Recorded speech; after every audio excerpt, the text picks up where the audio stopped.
Setelah Pak Bambang Kesowo menyampaikan, suasananya menjadi semakin santai. Mudah-mudahan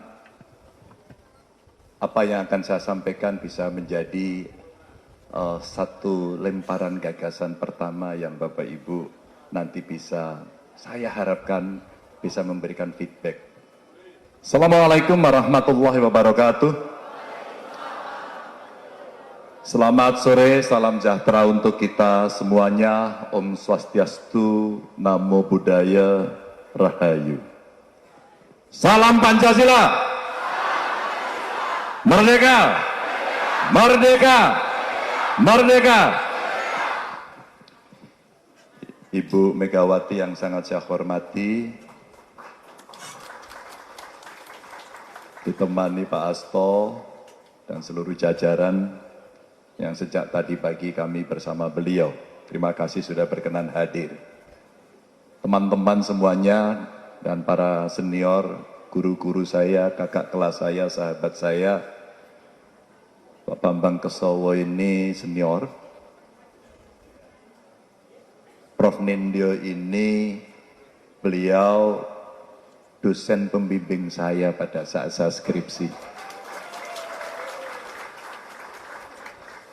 Tentu saya sangat merasa terhormat sebagai murid, makin bombong karena didorong oleh dosen yang mengajari saya. Maka layaknya murid atau santri, murid yang murid, santri yang santri sampai kapanpun. Inilah hormat kita pada orang tua. Tentu saya senang hari ini para intelektual dan kawan-kawan termasuk kawan sekolah saya di SMA bisa hadir di sini. Terima kasih. Bapak Ibu, saya ingin mengingatkan kembali. Ketika Republik ini bersepakat pada saat akan merdeka, Bung Karno dan Bung Hatta memproklamasikan itu. Kira-kira beberapa hari yang lalu perayaan itu kita lakukan. Saya ingin mengingatkan kembali, itulah komitmen kita, di mana kemerdekaan kita rebut bukan dikasih. Dengan komitmen bersama, kita akan membangun bangsa dan negara tanpa membedakan apapun. Ini, saya mengingatkan kembali.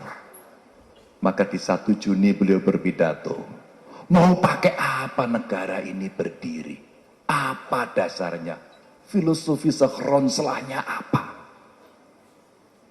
Digalilah dari bumi pertiwi dan kemudian singkat cerita Pancasila yang kemudian menjadi pegangan kita.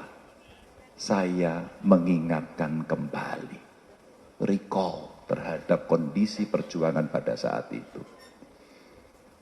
Maka ketika pembukaan Undang-Undang Dasar sudah merumuskan bagaimana kita mesti makmur, waktu ke waktu, hari demi hari, itulah yang mesti kita wujudkan. Inspirasi kemudian yang muncul, adakah Indonesia atau Republik ini betul-betul berdaulat dalam bidang politik? Kita disetir atau kita tentukan sendiri. Yang kedua, tentu saja, apakah kemudian kita yakin akan kemampuan sendiri untuk kita bisa berdikari dalam bidang ekonomi? Saya lemparkan satu-satu di depan para intelektual. Dengan satu harapan, setelah event pada sore hari ini, saya sangat rindu untuk bisa mendapatkan feedback. Tapi Bapak Ibu, diingatkan satu lagi, kita orang yang punya kepribadian dalam kebudayaan. Dan yang terakhir inilah kemudian, bagaimana cara kita menghormat pada orang tua, bagaimana cara kita mencintai bangsa dan negara, dan bagaimana kita memperlakukan sesama untuk hidup di bumi Nusantara. Saya titik. Inilah PR besar yang hari ini mesti kita pegang. Saya mulai dari yang paling dasar dulu. Jika kita berada pada komitmen yang sama, inilah waktunya kita akan melangkah bersama. Tidak ada yang ditunggu lagi. Tapi jika kita tidak sepakat pada nilai itu, rasanya kita tidak satu kaum dalam memperjuangkan ini. Itu ideologis buat saya, tidak ada tawar-menawar. Dari presiden ke presiden, tentu kami sejak mahasiswa sudah berpartai. Mohon maaf kalau pilihan kita berbeda. Tapi saya harus menentukan sikap. Banyak presiden yang ada, lahir, termasuk salah satunya Ibu Mega ada di sini. Pada situasi yang cukup sulit bagaimana kita keluar dari situasi krisis. Berganti-berganti dan hari ini Pak Jokowi memimpin itu. Apakah kemudian kita akan meneruskan, kita akan melanjutkan, dan mana yang mesti menjadi prioritas? Izin dengan hormat karena saya berdiri depan para intelektual, maka saya ingin menyampaikan, kalau toh ada angka-angka, saya ingin menyampaikan bahwa kami dengan tim sudah menghitung poin-poin itu. Bagaimana kita bisa berlari lebih cepat menuju Indonesia emas. Apakah Indonesia tambah makmur? Iya Bapak Ibu.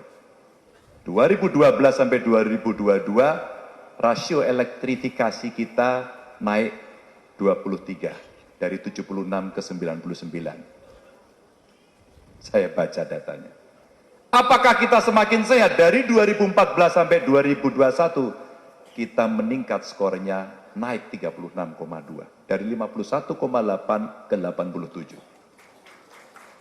Apakah kita lebih pintar? Kita naik 8,7 poin dari 2016 ke 2002, 57,4 ke 66,1. Dan apakah PDB per kapita kita meningkat? Artinya kita kian produktif? Jawabannya ya. Dari 2012 ke 2022 dalam waktu kurang lebih 10 tahun naik 2,2 kali. Dari 33 menjadi 71,0.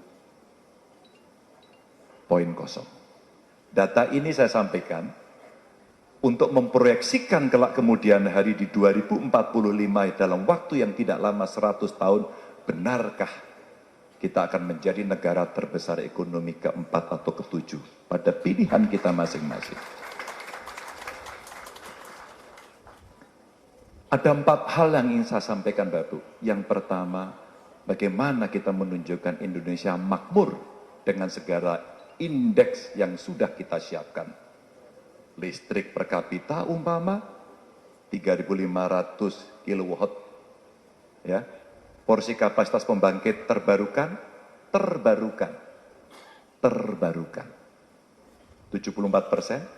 prevalensi ketidakcukupan pangan 2,1%, dan akses rumah tangga terhadap air siap minum mesti 100%, antara lain. Bagaimana menuju Indonesia sehat? Indeksnya adalah usia harapan hidup yang mau kita capai adalah 80 tahun. Prof, selamat panjang umur Prof. 80 tahun lebih. Beliau menjadi prototipe hari ini. Yang lain silakan hidup sehat, berolahraga, dan jangan mikir neko-neko. Insya Allah Anda panjang umur. Prevalensi stunting kita akan capai pada 5%. Dan insidensi tuberkulosis 76 per 100.000 orang. TBC sampai hari ini belum beres. Indonesia siap. Nah, bagaimana Indonesia pintar? Menuju 2045, rutunya kita siapkan. Bagaimana nilai PISA atau membaca kita bisa 405. Bagaimana PISA matematika kita bisa 438. Dan PISA sains kita 416. Izin para intelektual, saya lempar ini. Karena inilah yang kemudian mesti kita dorong tanpa perubahan besar dalam dunia pendidikan. 13 tahun bonus demografi kita akan hampa dan kita tidak akan mendapatkan dividen itu. Cepat. Kita punya 200 triliun hari ini uang yang kita taruh sebagai endowment fund di LPDP. Dan itulah riset yang harus kita lakukan. Kita sudah punya BRIN, kita punya kampus-kampus hebat hari ini hadir, kita ada pengusaha-pengusaha hebat, dan kita punya mimpi ini untuk mewujudkan. Rasanya perguruan tinggi harus kita tugaskan untuk membereskan itu satu-satu. Kita tugaskan perguruan tinggi untuk membereskan itu satu-satu dengan waktu yang tidak lama alias cepat. Bagaimana Indonesia lebih produktif? UMKM kita sampai 5%. Proporsi kewirausahaan kita sampai 8%. Dan rasio volume usaha koperasi terhadap PDB kita 10%. Saya mencoba menghitung Bapak Ibu. Dan tentu saja itu tidak linear bisa kita tuju karena apa? Karena perangnya masih berkecamuk. Ya perang senjata, ya perang ekonomi, ya penataan diri di kawasan negara karena geopolitiknya berubah total. Yang dulu bipolar sekarang multipolar. Dan bagaimana posisi Indonesia hari ini? Maka kalau kita mengikuti hari ini, Presiden ke India dan besok ke Afrika Selatan sedang berbincang soal BRICS. Itulah kemudian kekuatan-kekuatan baru yang memunculkan multipolarisme yang kemudian berjalan. Dan mestinya pusat global value change harusnya di Asia Tenggara. 2 hari lalu saya berbincang dengan para menteri ekonomi yang sedang rembukan berdiskusi di Semarang. Dan mereka hampir-hampir semuanya mengirimkan menteri terbaiknya, dan para observer dan konsultannya juga hadir, dan mereka bertemu berbincang, semua merasa bahwa Asia Tenggara adalah kawasan yang sangat strategis buat mereka. Bapak Ibu, inilah yang kemudian coba menjadi PR kita untuk kita tentukan pada situasi kawasan. Termasuk bertumbuhnya ekonomi digital, yang nilai ekonomi digital Indonesia akan mencapai kurang lebih 130 miliar US dollar pada tahun 2030. Kita hitung yuk, karena disinilah ada ekonomi kreatif yang gedenya minta ampun. Tapi bertumbuhnya penduduk yang makin banyak, maka dibutuhkan ruang, dibutuhkan pangan, ya, dan tentu ini akan ada problem-problem iklim. Maka transisi melawan perubahan iklim yang coba kita dorong agar terjadi investasi untuk transisi energi yang diprediksi mencapai 200 triliun sampai dengan 2030.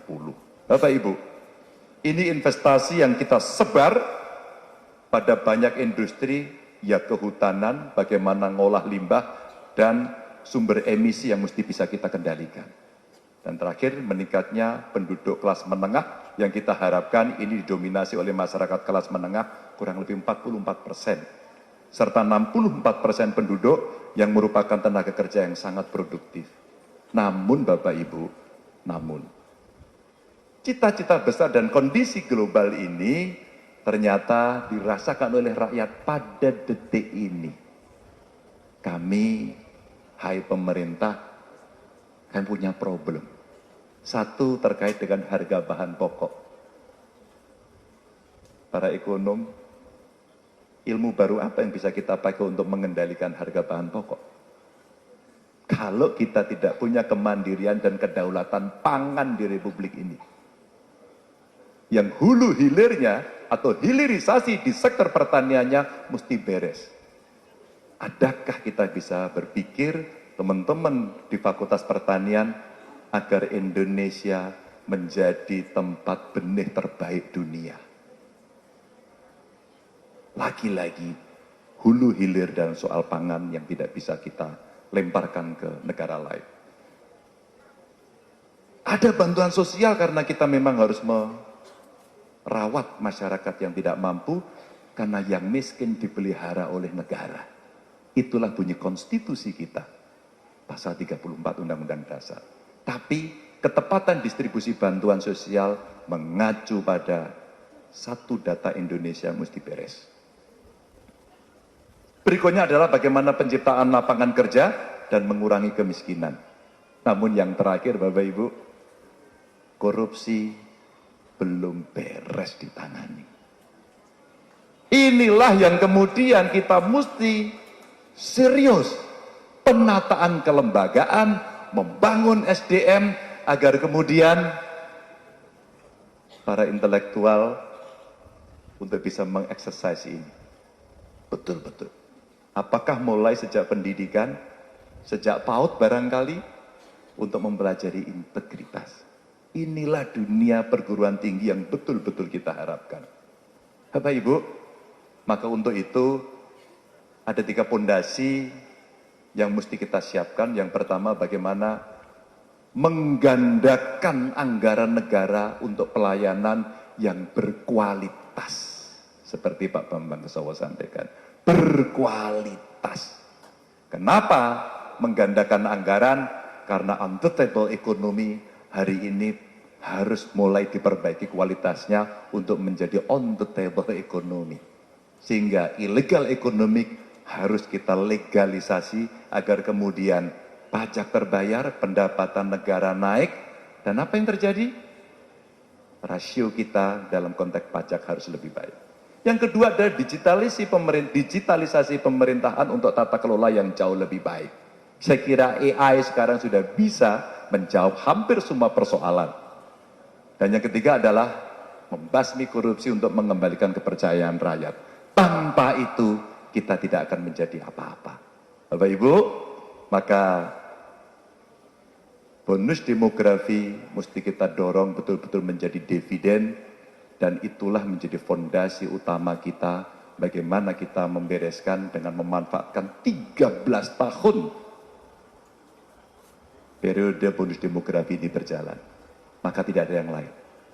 Perubahan luar biasa pada pendidikan, ya intelektual, ya emosional, ya karakter, ya spiritual, menjadi PR, dan saya sangat menunggu Bapak Ibu bisa memberikan masukan itu kepada kami. Terima kasih. Wassalamualaikum warahmatullahi wabarakatuh.